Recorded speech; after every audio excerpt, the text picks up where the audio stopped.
habéis pedido muchas personas que le dedique un episodio a la polémica de Xinjiang y el supuesto trabajo esclavo. Es un tema que me interesa, que me toca directamente porque he vivido allí, viví además en los peores años del terrorismo y he seguido viajando varias veces al año. Y sobre todo durante el tiempo que viví pude observar a ambos bandos actuando. Prefiero no centrarme en ello de momento. El objetivo del lejano oeste no es aleccionar a los chinos. Yo llegué a China a aprender, a observar, a atender, a impregnarme de una cultura completamente desconocida para mí. No fui a evangelizar a nadie. Y si decidí embarcarme en este otro viaje, me refiero a la emisión del podcast, y hacerlo en español, no en inglés o en chino. Obviamente no tengo nivel de chino ni para una décima parte del grado de profundidad en el que quiero entrar en estos análisis.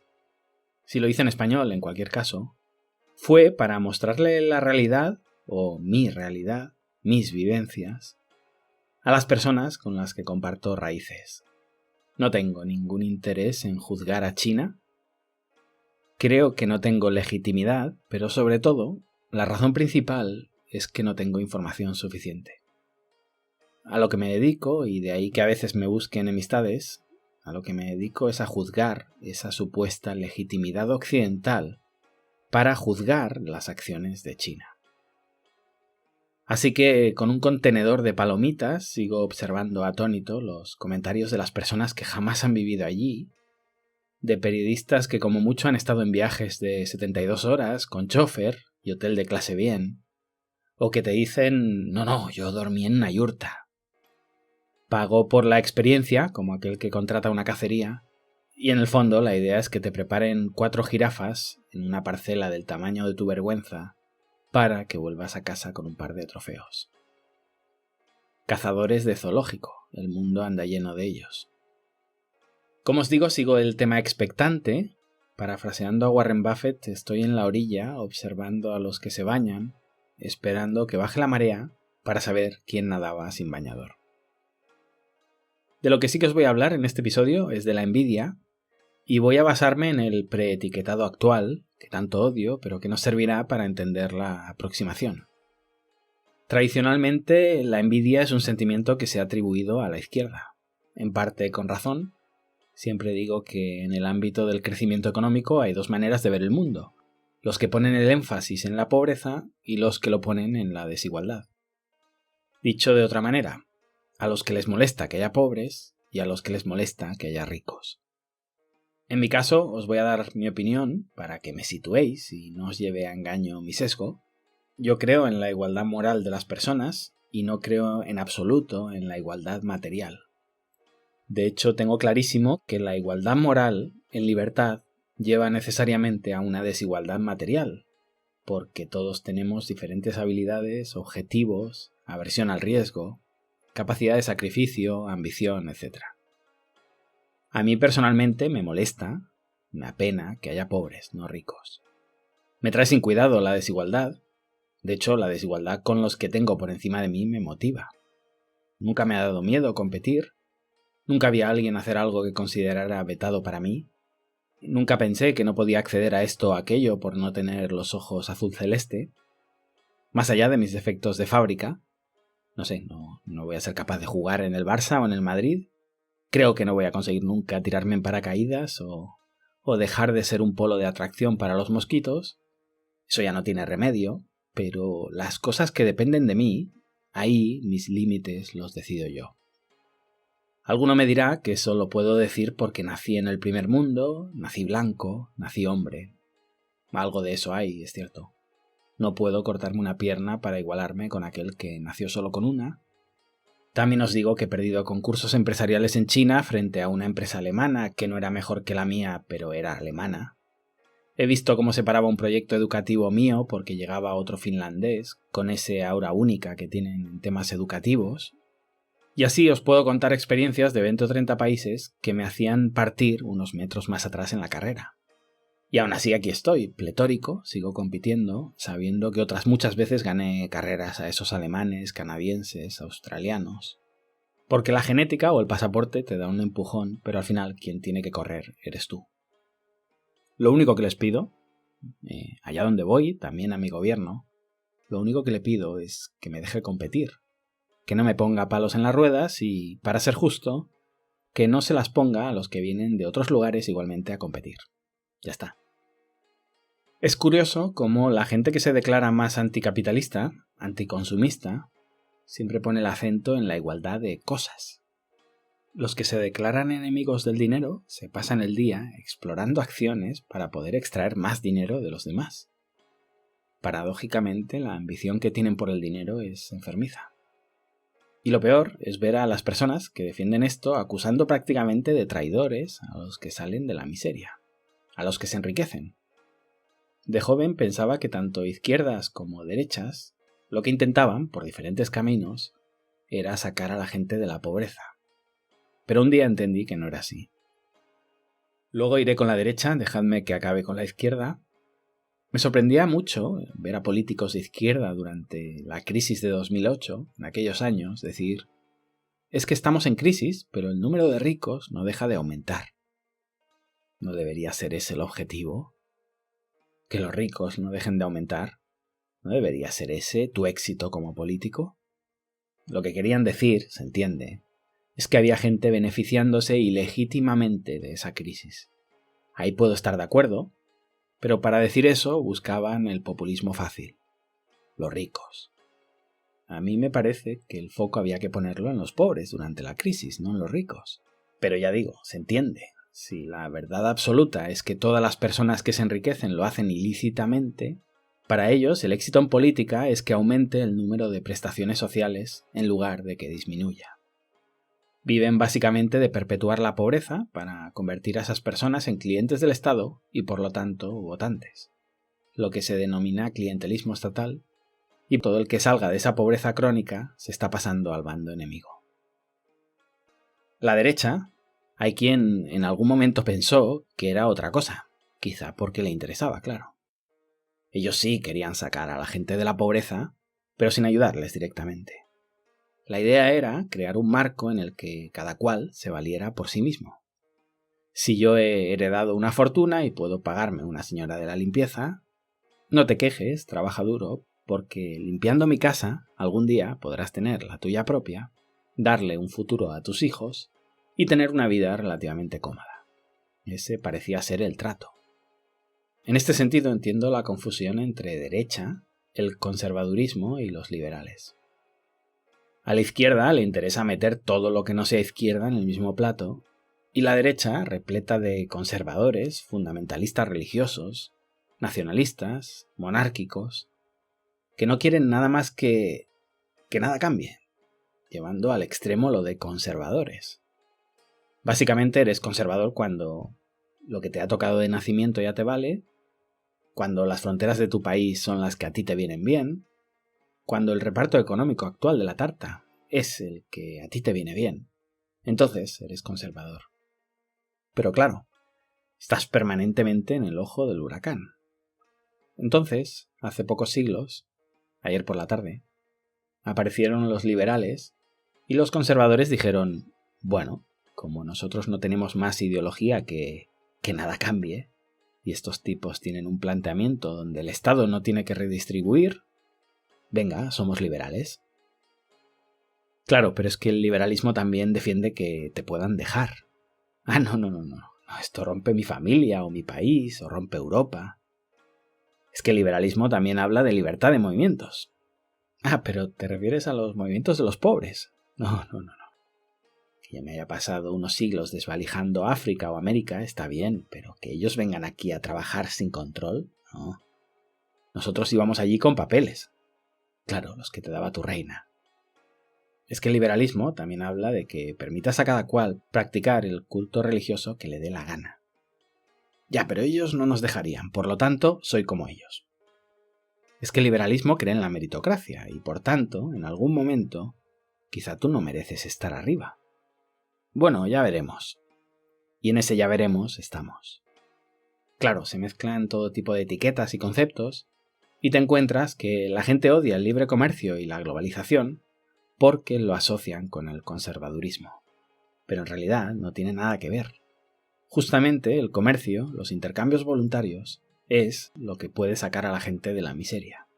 No hay mayor ejemplo que China. ¿Y qué ha sucedido cuando esto ha ocurrido?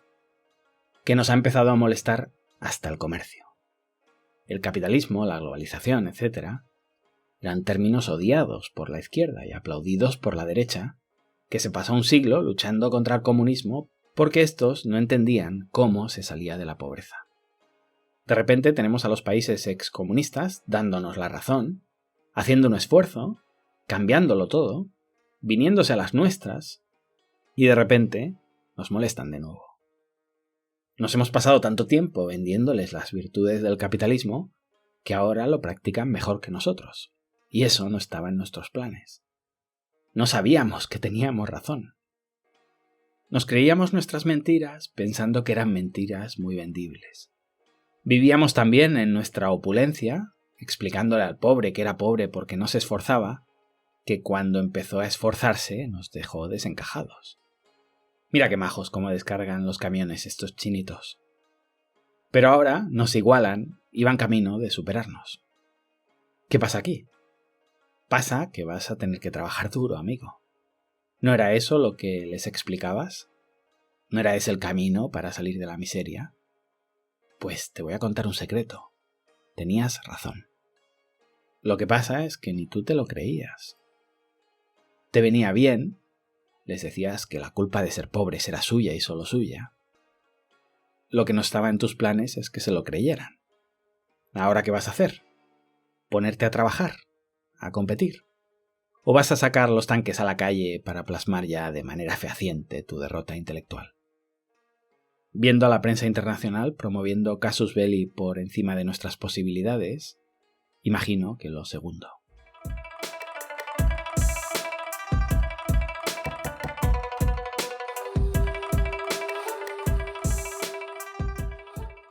Trump ha pasado como un huracán por delante nuestro y hemos salido del campo de batalla sin pararnos un segundo a hacer conteo de muertos y desaparecidos.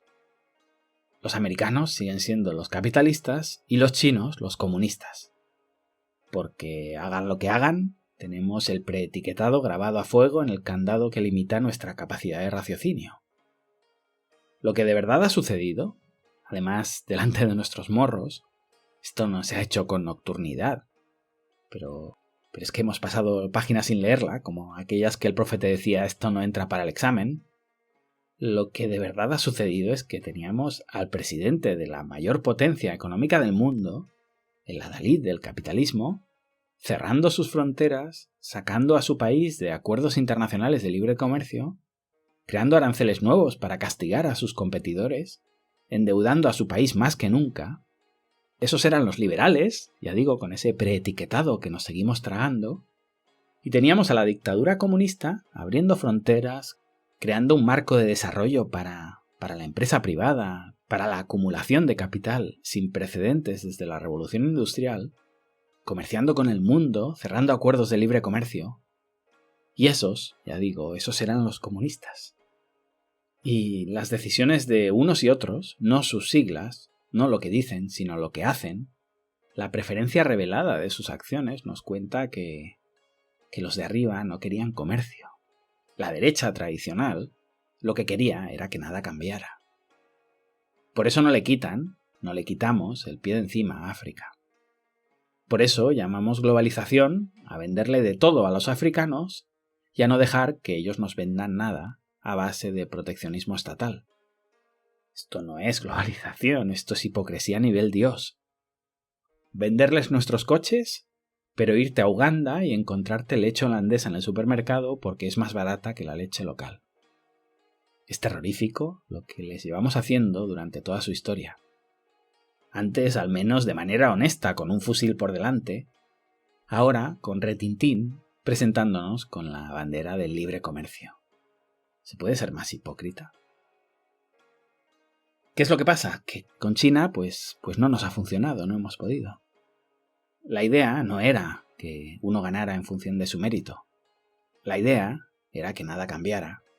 Y ese relato del mérito me vino bien durante un tiempo. Pero si los pobres se van a seguir enriqueciendo con todo ese rollo del mérito, ya no me hace tanta gracia. Antes pensábamos que la izquierda no pretendía en absoluto que los pobres salieran de la miseria. Ahora sabemos que la derecha tampoco. Para quien tuviera dudas, claro. Tampoco vivimos todos del alimento de la prensa mainstream. Recuerdo una conversación con una conocida, no llega amiga, que me decía: es que mi señora de la limpieza se va a esquiar a Suiza. Con eso te lo digo todo. Y en efecto, con eso me lo decía todo.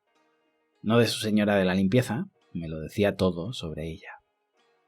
Compartía una foto estos días en redes sociales sobre el Producto Interior Bruto de China y cómo Occidente ha empezado a molestarse con China a medida que ha ido creciendo su economía, a medida que ha ido sacando pobres de la miseria, a medida que se ha ido convirtiendo en una alternativa a la hegemonía estadounidense. El número de periodistas que ha ido apareciendo en China para hacer el trabajo sucio a lo largo de estos años seguiría una gráfica también calcada al crecimiento de China, y el volumen de decibelios de las protestas occidentales con China va en consonancia también con ese crecimiento. Cada vez gritan más. Decía en ese post que en los años 50 y 60 China deforestaba como nunca, pero a Occidente le dio siempre igual. Nosotros estábamos haciendo lo mismo, y cuando agotamos nuestros bosques nos fuimos a deforestar los de los demás para cubrir nuestra demanda de productos. En los años 70, China contaminaba como nunca, pero a Occidente no le importaba demasiado. En todo caso, servía como argumento para meternos con la URSS. Los metíamos en el mismo saco, sin entender absolutamente nada de la relación entre China y la URSS. En los 80 y ya más en los 90, capitalismo salvaje. China empezaba a salir de la pobreza, había niños cosiendo balones, nuestros balones de Nike, de Adidas y de todas esas marcas que no les interesaba en absoluto quién había al principio de la cadena de producción mientras aquello diera dinero. Ya en el año 2000, pasaban los años, y curiosamente empezábamos a escuchar aquello de: es que en China hay niños cosiendo balones. No, amigo, se te ha parado el reloj, eso ya no existe, y no pareció preocuparte cuando sí existía y te beneficiabas. Ahora no hay nada de eso. ¿Sabes dónde sí hay niños cosiendo balones ahora? En Camboya, en Bangladesh. Curiosamente, donde te llevas tus fábricas. A lo mejor alguien debería pensar un poquito en eso. Pues es que son una dictadura comunista. Ese ya es el argumento definitivo. ¿Qué tienen de comunistas? ¿Qué te molesta? Si cada vez hay un respeto mayor por los derechos humanos, si cada vez se parecen más a ti. Al final, la sensación es que no queríais que el comunismo desapareciera, o que la gente se aviniera a vuestras doctrinas, porque a la vista está que cuando lo han hecho tampoco os ha servido. Lo que queríais era perpetuar la pobreza de los pobres y la riqueza de los ricos. Pues lo siento, el comercio era eso, satisfacer las necesidades de los demás, y quien mejor las satisfaga se enriquece. Capitalismo puro. Y fijaos, sin un Estado mundial dirigiendo la economía, sin una planificación central, con un sistema de comercio, de orden espontáneo entre países, China, empezando desde cero en 1979, 40 años después, ya va ganando. Esa era la doctrina que exportabais por el mundo a sangre y fuego. A ver ahora, ¿qué hacéis? Ver a Nike, Adidas y compañía, o las marcas que sean, la verdad es que no estoy poniendo mucha atención, verlas protestando porque en China no se respetan los derechos humanos. Vamos, no se puede ser más hipócrita, de verdad. Después del dinero que han llegado a hacer estas empresas cuando realmente no se respetaban los derechos humanos. En fin, no sé si China ha sobrereaccionado, ni me importa. Me importa cómo nos molesta la falta de derechos humanos, y si no existe ese problema nos lo inventamos, cuando el país en cuestión nos empieza a hacer sombra. Una sugerencia: ¿sabéis dónde se vulneran los derechos humanos todos los días? En la India, entre otros lugares.